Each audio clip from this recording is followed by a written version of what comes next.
बहुत। हाफिज साहब आखिरी सवाल ये है कि 295C पर आज तक किसी को सजा नहीं हुई और पाकिस्तान के अंदर बहुत सारी गुस्ताखियां जो है उनका जारी रहना एक अफसोसनाक अमर है। क्या जो जिस गुस्ताखों के खिलाफ आप निकले हैं क्या उसमें सजा दिलवाने की शिक शामिल है? और अगर 295C को ख़त्म करने की कोई बात की जाती है, जिस तरह बैनुल अक़वामी तौर पर हम अक्सर सुनते रहते हैं कि ख़त्म करने की कोशिश जारी है, तो क्या उसके ऊपर आप लाया अमल इख्तियार करेंगे? 295C इंशाल्लाह ये रियासत पाकिस्तान मुमलकत खुदादात पाकिस्तान है, ये इसमें 295C कभी ख़त्म नहीं किया जा सकेगा, इसलिए कि इसमें रहने वाले तमाम मुसलमान पाकिस्तान हैं और हर एक का दावा है कि हम भी आशिकान रसूल हैं। और इस दावे पर दलील ये है कि इस वक्त तक अल्हम्दुलिल्लाह 295C पाकिस्तान के आइन का कानून का हिस्सा है।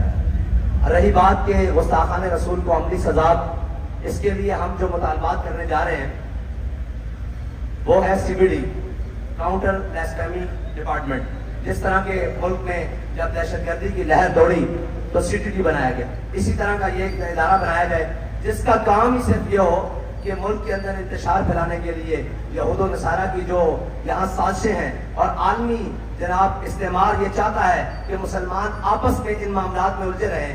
नामूस रिसालत पर मैंने कमजोर से कमजोर मुसलमान का भी मौक़िफ़ कमजोर नहीं देखा।